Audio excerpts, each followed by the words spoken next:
What's up guys, welcome to another video. So today's video I want to talk about the stimulus check. So it's been a hot topic lately. The president is in the process of getting a third stimulus check approved. So currently we got the $1,200 stimulus check, we got the $600 stimulus check, and they're in process of getting us anywhere between $1,400 to $2,000 in stimulus money for the third stimulus check. I'm OG, y'all new to the game.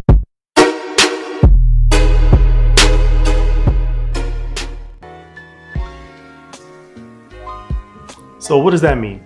So if you are in a situation where that stimulus check is dire for your family, where you absolutely need it, if you guys are in a situation where you absolutely need it to pay bills, pay rent, do things that you need to do in life to survive, then absolutely I would suggest doing that. This video is really for people who are, I would say, still working, have their job, steady source of income, and are interested in purchasing a car with that stimulus money. And I'm just gonna go over some tips from what I think would be the best bang for your buck if you were to use that stimulus money to purchase a new vehicle. So if you are interested in buying a car with the stimulus money, first I would say know your car budget. So know exactly, based off of your income, know what kind of car that you can afford, know what kind of car that you want to purchase. So I would say choose, I would go for a top 5 list of the best cars that are within your budget, that are going to be affordable, and that stimulus check is going to help you in order to make that down payment or get into payments or even save up a few payments when you first go and purchase that car. One thing I want to say is, if you are thinking about purchasing a car during this whole pandemic COVID-19 era, I would say that make sure you do have a job, make sure you do have a steady source of income, make sure that you're not relying on the unemployment in order to purchase a vehicle, because most places are not going to accept that. And at the end of the day, once that unemployment runs out, whenever it might be, then you're going to end up not being able to afford that car payment, and still you're going to have life bills that you have to pay. So I would not recommend that, but to each his own. Sometimes getting a car is a dire situation where you absolutely have to have a vehicle for work or for your family, kids, doctor's appointments, who knows. So Uber, Lyft, other rideshare programs are definitely a great option, but those can get expensive depending on where you live. So for example, where I live, there is nothing near me.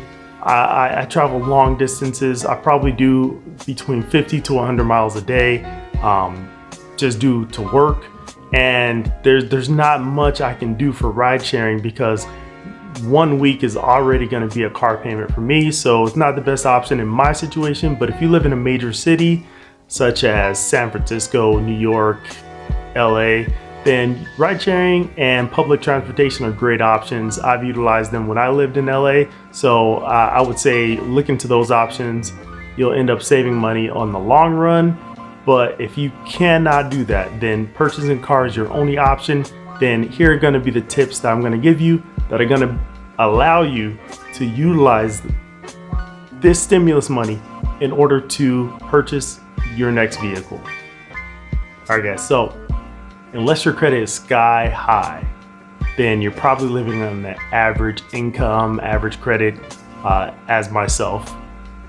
And I want to give you a realistic example of what you should be looking at. They say that you should not purchase a car that's more than 36% of your annual salary. So whatever your annual salary is, shouldn't be more than 36%. That's because that's over 1/3 of your amount that you make per year if something were to happen. They want to make sure that you can make your payments, things like that. So most lenders are not going to let you go sky high on the car payments. They're going to go based off your credit as far as how much you can pay back, when you pay back, your credit history, your payment history, things like that.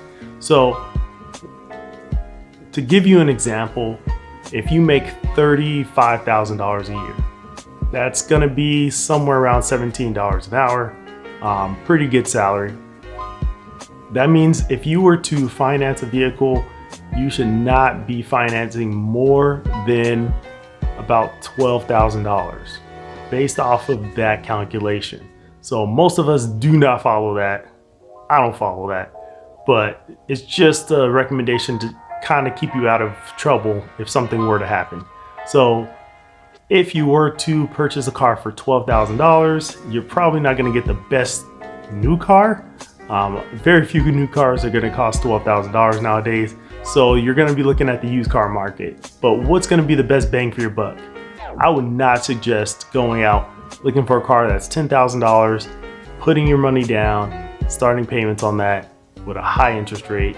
It's just not going to be good. And a car for $10,000 for the most part is not going to be the most reliable mode of transportation that you can purchase. So what I would recommend would be you find a car in the $15,000 range. So for $15,000, you can get a great vehicle.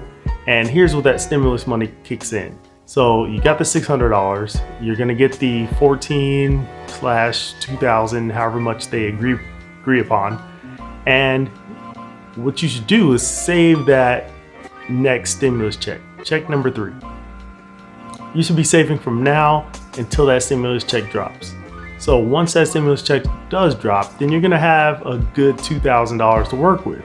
So, and the more you save, the better, because there are gonna be extra charges, extra fees, car insurance. You should never spend every single dime you have on getting a new car. So once that stimulus check drops, you should have some money saved. You might wanna save a little bit after that. I would say a good amount of money to have if you're looking for a $15,000 car is gonna be between probably $3,000 to $5,000. $3,000 to $5,000 is going to cover all your fees, going to cover everything for the car. Even with low credit score, you're still going to be able to finance that car and get into there. And then at that point, your total amount that you're paying on and you're paying interest on is only going to be somewhere around $10,000, $11,000. So that is probably the best bet to keep yourself in a nice car and also keep your payments and everything low. So I would always go for the reliable vehicles such as Toyota, Lexus, Honda, and that's gonna give you the best bang for your buck. It's not gonna be the most luxurious thing in the world when it comes to modern times, 2021, but it will stay reliable, it will get you going. And then if you do have any issues or anything like that, then you're not gonna pay an arm and a leg to fix it.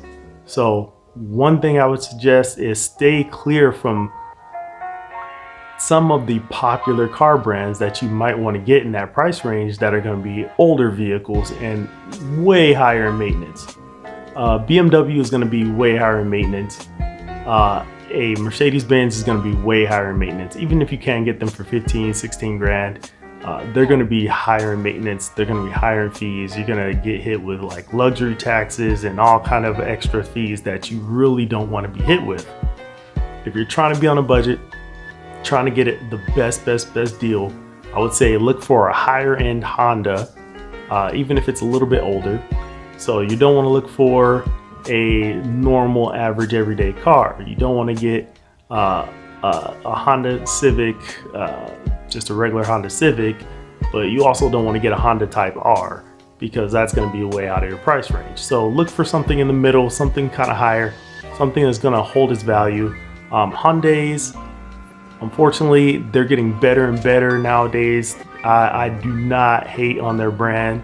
Hyundai and Kia are killing it right now in the new era. But if you get an older one, your resale value is in the toilet absolutely 100% instantly as soon as you get it. They are cheap cars. They're good cars, but they're also going to resale value is going to be in the toilet. Maintenance is not going to be too expensive. Hyundai gives a great warranty if you're the first owner, but if you're the second, it cuts in half. And now in 2021, Hyundai has gotten rid of their 100,000 10-year warranty, so you're going to be looking at like a 5-year 60,000 mile warranty, which is still amazing. So I would kind of still clear away from there if you want your resale value, or if you want an option to get out of the car at a future date in 2-3 years. I would steer clear from them. It's not going to keep their value very well, but there are tons of other cars, tons of other brands that are going to give you that value. You're going to get your money worth in that vehicle, and just look for something that's really got all the features you need. If you want a sunroof, get a sunroof. If you want full electric steering, power steering, windows, I mean, every car comes with power steering now, but windows, locks, everything, alarm system. Look for everything you specifically want in the car for that budget, and you will find it.